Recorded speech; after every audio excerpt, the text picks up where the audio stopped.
WPI और माशाल्लाह से अच्छा काम है WPI का।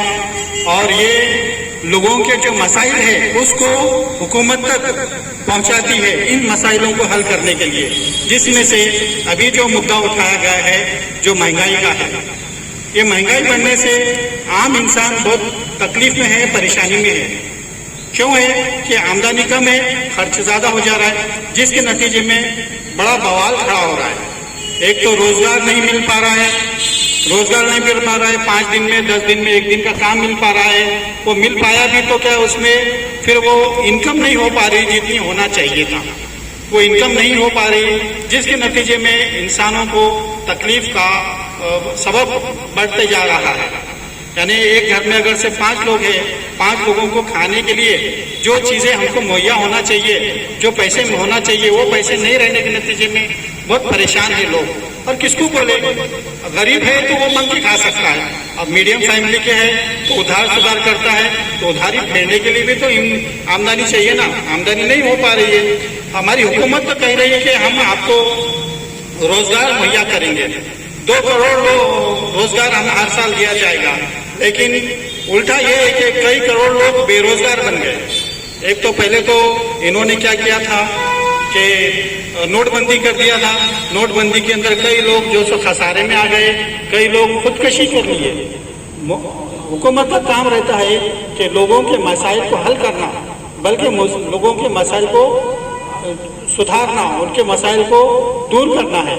लेकिन यहाँ पर तो उल्टा ही होते जा रहा है, डे बाय डे हमारे मसाइल बढ़ते जा रहे हैं, कम नहीं हो रहे। पेट्रोल का रेट बढ़ने के नतीजे में क्या होता है, आवक जावक बढ़ जाती है, जिसके नतीजे में महंगाई बढ़ जाती है। जहाँ पर ऑटो में हम 15 रुपए में जाते थे, आज 20-25 रुपए देना पड़ रहा है। तो हमारी आमदनी नहीं बढ़ रही है, लेकिन महंगाई बढ़ते जा रही है। अब टमाटे का भी अगर से देख लीजिए, अभी टमाटे जो सो 60 रुपए किलो चल रहा है, जबकि 15 रुपए, 20 रुपए, 25 रुपए यहाँ तक के टमाटे थे। ये महंगाई क्यों बढ़ रही है? इसके ऊपर GST लगा दिया गया है। पहले खाने पीने के चीजों पे GST नहीं था, अब जाकर ये GST खाने पीने की चीजों पे आने के नतीजे में गवर्नमेंट को पैसा चल जाता है। पहले 18% गवर्नमेंट को पैसा चल जाता है, फिर वो माल बिको या सड़ो या कुछ भी हो जाए, समझो 10 रुपए की चीज है, सीधा सीधा मतलब 1 रुपया 80 पैसे गवर्नमेंट के खाते में चलना चाहूंगा कि 2014 में जब इलेक्शन हुआ था बीजेपी सरकार का, मोदी जी ने एक नारा लगाया था, सबका साथ सबका विकास। उसके बाद में शुरू हुआ 2019 के बाद से हमारे मुल्क में 2 बड़े ताजिर, अंबानी और अडानी, ये 2 का फायदा हो रहा है, बड़े बड़े ताजिरों का। और छोटे मोटे जो नौजवान हैं, जो पढ़े लिखे इंजीनियरिंग करके लोग, उनको ये मशवरा दिया जा रहा है कि आप वड़ा पाव बेचो। वो भी सब अगर पढ़े लिखे लोग वड़ा पाव बेचेंगे तो खाने वाले लाएंगे कहाँ से? और दूसरा, हमारे मोदी जी ने एक आइडिया दिया था नौजवानों को, जो खास कर जो पढ़े लिखे थे, कि ड्रेनेज से गैस की पाइपलाइन, गैस बनाई। अब उसके ऊपर भी लोगों ने रिसर्च किया, वो भी फेल हो गया। अब सवाल ये है कि हमारे जो इतने जो नौजवान, हर कौम के, हर मजहब के, हर समाज के लोग, हर समाज में पढ़े लिखे लोग हैं जो इंजीनियरिंग करके, डॉक्टरी करके और बहुत सारे डिप्लोमा होल्डर्स वगैरह हैं। तो ये इतने पढ़े लिखे, इतने लाखों रुपया खर्चा करके जो पढ़ाई किए हैं, अब उसका लाभ कुछ भी नहीं हो रहा है, और उल्टा वो जो है तो बेरोजगार घूम रहे हैं।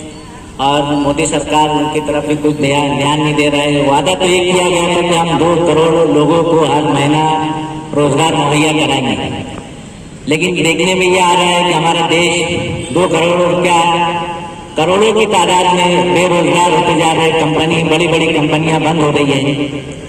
अब सवाल ये आता है कि हमारे लोग करें तो क्या करें? और इस मुहिम के जरिए सरकार को पैगाम पहुंचाना चाहती है कि आज का देश में गरीब, किसान, मजदूर, हर तरह से लोग परेशान हैं, बेसहारा है और बेरोजगार है। तो वेलफेयर पार्टी ऑफ इंडिया सरकार को ये निवेदन देना चाहती है, ये मांग करना चाहती है कि देश में बढ़ती महंगाई, बेरोजगारी को कम किया जाए। आप आज देख रहे हैं कि अनाज के ऊपर या चावल हो, गेहूँ हो या खाने पीने की चीजें हो, हर तरह से सरकार ने इसके ऊपर जीएसटी लगाई है और बेरोजगारों को रोजगार ना मिलने की वजह से वो काफी परेशान हालात में अपनी जिंदगी गुजर बसर कर रहे हैं। तो वेलफेयर पार्टी ऑफ इंडिया पूरे देश भर में इस मुहिम चलाकर सरकार को ये पैगाम देना चाहती है कि जो चीज़ अनाज, गेहूँ या हर जो चीज़ खाने पीने की चीज़ें हैं उससे जीएसटी हटाया जाए और बेरोजगारों को रोजगार नहीं मिल रहा है तो उस वक्त तक उनको बेरोजगारी का भत्ता दिया जाए।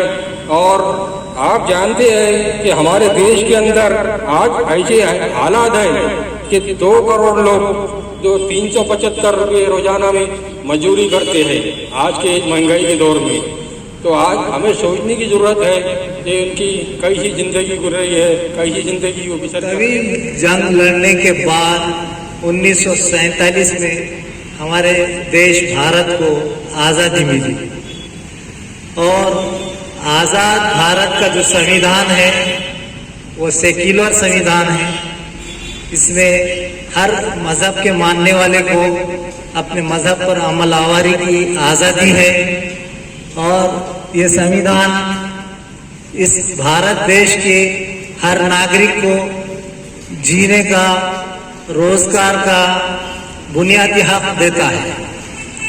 अब इस संविधान बनने के बाद जो है, आज़ादी के बाद जो संविधान बना और एक वेलफेयर स्टेट के क़याम की तरफ जो है इस देश को रवा दवा होना चाहिए था। लेकिन हमारे मुल्क की हमारी बदकिस्मती से जो भी पार्टी बरसरे इक़्तिदार आई तो उसने सिर्फ और सिर्फ करप्शन और चापलूसी करने वाले लोगों की जो है उसमें जो है चापलूस लोगों को उन्होंने बढ़ावा दिया, आगे बढ़ाया, उन्हीं की तरक्की की। जबकि वेलफेयर स्टेट का जो क़याम होना चाहिए तो उसके लिए सबसे अहम चीज़ हम समझते हैं कि इंसान के अंदर जवाबदेही का एहसास हो। जो भी हुक्मरान हो उसके अंदर जवाबदेही का एहसास होगा तो वो सही हुक्मरानी करेगा। अवाम के जो हुकूक है उनकी पामाली करने से 10 बार सोचेगा, पामाली करने से पहले 10 बार सोचेगा कि मुझे कल जवाब दे है मैं, और कल मुझे खुदा के पास इसका जवाब देना होगा कि मैंने अवाम की हक तलफी की। बदकिस्मती से अब तक जितनी भी पार्टियां बरसरे इक़्तिदार आई उसमें ऐसे लोगों का फुकदान रहा जो कि जवाबदेही का बिल्कुल एहसास नहीं रखते। कि अपने उद्देश्य को प्राप्त करने के लिए पार्टियां अपना जो है एक विजन बनाती है और उसको लेकर के आगे बढ़ती है। मैं आपसे सवाल करना चाह रहा हूं कि आखिर पार्टियां बनाने की जरूरत क्यों पेश है? कुछ ऐसा नहीं हो रहा है देश के अंदर। और ये अजान, ये तीसरी अजान है।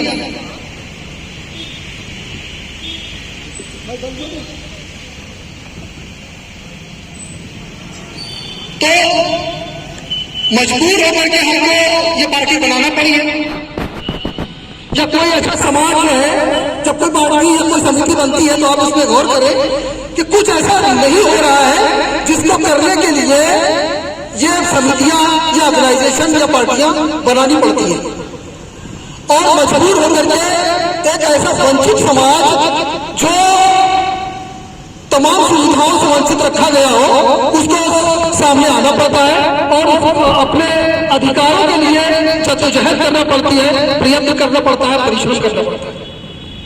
उसी तरह से वेलफेयर पार्टी ऑफ इंडिया, आप देख रहे होंगे आजादी के बाद से लेकर के ये जो कम्युनिटी है जिससे हम ताल्लुक रखते हैं, जिससे आप ताल्लुक रखते हैं, जिसको एक पर्टिकुलर निशाना बनाया गया है भारत के अंदर, और निशाना बनाने का नतीजा ये है कि ये कहा जाता है कि भाई इसको इसके अधिकार इसको नहीं देना, इसको उनसे सिर्फ वोट लेना है। आप अगर देखें कि अंग्रेजों का 150 साल और उसके बाद में 70-80 साल ये, आप उस कम्युनिटी का जो जिसको माइनॉरिटी कहते हैं, माइनॉरिटी कम्युनिटी जो कम्युनिटी है उसकी सबसे बड़ी तादाद आप लोगों की है, जिससे आप मालूम करते हैं। लेकिन आप ये बताइए कि आपके अधिकार आपको कितने मिले? आप तमाम पार्टियों में जाते हैं, आप पार्टियों में जाकर के मिनिस्टर बन जाते हैं, उसके बावजूद आपके अधिकार क्या आपको मिलते हैं? आपको मिले क्या अभी तक? आप ये बताइए, आप थोड़ा गौर कर लें कि आपकी तारीख जो हिंदुस्तान में है वो 1000 साल तारीख है। वो तारीख ये है कि आप भारत के अंदर यहाँ पर अमन शांति पर स्थापित किया है आपने यहाँ के लोगों को तरक्की किया है, आपने यहाँ के लोगों में भाईचारा पैदा किया है, लेकिन उसके बावजूद आपकी कम्युनिटी क्यों इससे ज्यादा वंचित है?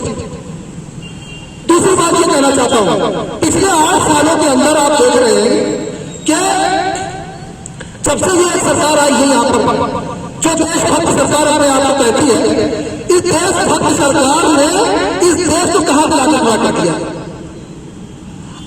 यहाँ पर वो नीरो नॉर्मल चौकी हो या नीरो मोदी हो या जो डिफरेंट टाइप के लोग हैं, आप ये देख रहे होंगे, कोई 1000 करोड़ लेके भागता है, कोई 900 करोड़ लेके भागता है, कोई 2.5 लाख करोड़ का गबन कर देता है।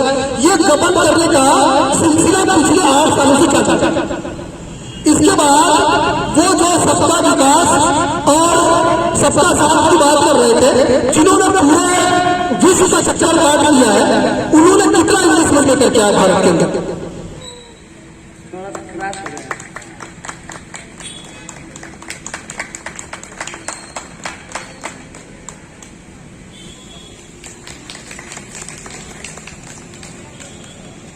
इसके बाद मोहम्मद आरिफ खान अंजुम है, मैं welfare party of India Maharashtra का जनरल सेक्रेटरी हूँ। वेलफेयर पार्टी ऑफ इंडिया पिछले 15 अक्टूबर से 31 अक्टूबर तक पूरे भारत में एक राष्ट्रव्यापी जो है अभियान चला रही है, जो गरीबी और बेरोजगारी के विरुद्ध है। आप देख रहे होंगे कि पिछले जब से ये सरकार आई है, जिसको हम मोदी सरकार कहते हैं, जब से ये आई है तो इस देश के अंदर ना फॉरेन कोई जो है इंडस्ट्री आई है, ना इन्वेस्टमेंट आया है, बल्कि भारत का रिजर्व जो है वो दिन ब दिन ड्रेन होता चला जा रहा है, जिसकी वजह से जो है भारत में पेट्रोल की और डीजल की कीमतें बढ़ रही हैं। और उस कीमतें बढ़ने का नतीजा ये है कि तमाम जो चीज़ें हैं, जो रोज़मर्रा की ज़रूरत की चीज़ें हैं, उनकी कीमतें बढ़ती चली जा रही हैं। अपोजिशन जो भारत की है, ये देखने में आ रहा है कि वो बिल्कुल खामोश बैठी हुई है, डरी बैठी हुई है, जिसको लेकर के अपोजिशन का जो काम ये है कि सरकार की जो नीतियां हैं, जो जनता विरुद्ध नीतियां हैं, उन नीतियों को उजागर करें, जनता के सामने लेकर के आए और आवाज़ उठाए।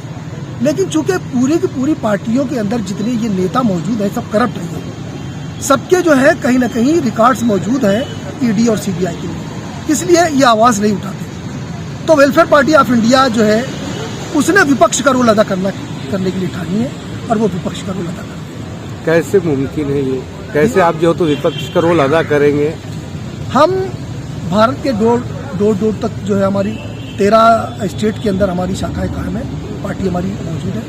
हम वहाँ पर एक एक झुग्गी झोपड़ी तक पहुँचेंगे, डोर तक जाके लोगों को अवगत कराएंगे कि भारत में जो गरीबी आ रही है वो इसकी वजह जो है सरकार की जो है वो नीतियाँ हैं, और सरकार की जो नीयत है वो ठीक नहीं है। वो नहीं चाहती कि भारत की जनता को जो है वो सुकून मिले, भारत की जनता की सुख और समृद्धि हो, यहाँ पर विकास हो। नाम तो विकास का लेते हैं, नाम तो सबका साथ का लेते हैं, लेकिन कहीं पर विकास और साथ नज़र नहीं आता। सिर्फ कोई एक पर्टिकुलर जो है कम्युनिटी है जिसका विकास नज़र आ रहा है, सिर्फ नेतागण का विकास नज़र आ रहा है, सिर्फ जो है पार्टियों का विकास नज़र आ रहा है, जनता का विकास नज़र आ रहा है। ये सरकार जो तो बेरोजगारी बढ़ाने के बाद, महंगाई बढ़ा देने के बाद में अब अपना कदम वापस पीछे नहीं लेने वाली। देखिए, ऐसा नहीं है। सरकार को कदम वापस लेने पड़ते हैं जब पब्लिक आंदोलन होता है। आपने देखा किसान आंदोलन हुआ, वापस लिया। उसके बाद में पशु वध का जो एक गुजरात में एक विधेयक लेकर के आए थे, वो जब पब्लिक का जो है आंदोलन शुरू हुआ, उसको वापस लिया गुजरात में उन्होंने। तो लेना पड़ता है, लेकिन अगर पब्लिक जो है अपने अधिकारों को जाने और उसके लिए रोड पे उतरे, उसकी डिमांड करे तो और जमी रहे, तब जाकर के जो है वो काम होता है और वो उनको वापस लेना पड़ता है। देखिए, हम एक नॉन करप्ट और बेदाग सरकार लाना चाहते हैं, जो भारत की जनता का ख्याल करे, भारत से महंगाई को ख़त्म करे, भारत से गरीबी को ख़त्म करे। आप देखते होंगे कि 375 रुपया डेली वेज है आजकल। हम चाहते हैं कि भारत जो सरकार जो है उसको 500 रुपया करे। जो गरीबी ख़त्म करने के लिए हम चाहते हैं कि जिस तरह से नरेगा और मनरेगा जैसी स्कीम जो रूरल एरिया में चलती है, इसी तरह से स्कीम को जो है वो अर्बन एरिया के अंदर शहरों में भी चालू किया जाए। उसमें जो 100 दिन की रोज़गार की जो उसमें गारंटी दी गई है, हम ये सरकार से डिमांड करते हैं कि उसको 100 दिन की जगह 200 दिन किया जाए और डेली वेज जो 370-75 रुपया है उसको 500 रुपया करना चाहिए। और वो छात्र जो जिनके पास डिग्री है, जो उसके लायक हैं, जिनके अंदर जो है एबिलिटी मौजूद है, उनको जो सर्विस देना चाहिए। और अगर नहीं दे सकती है सरकार तो उनको बेरोजगारी भत्ता देना चाहिए। ये हम डिमांड करते हैं।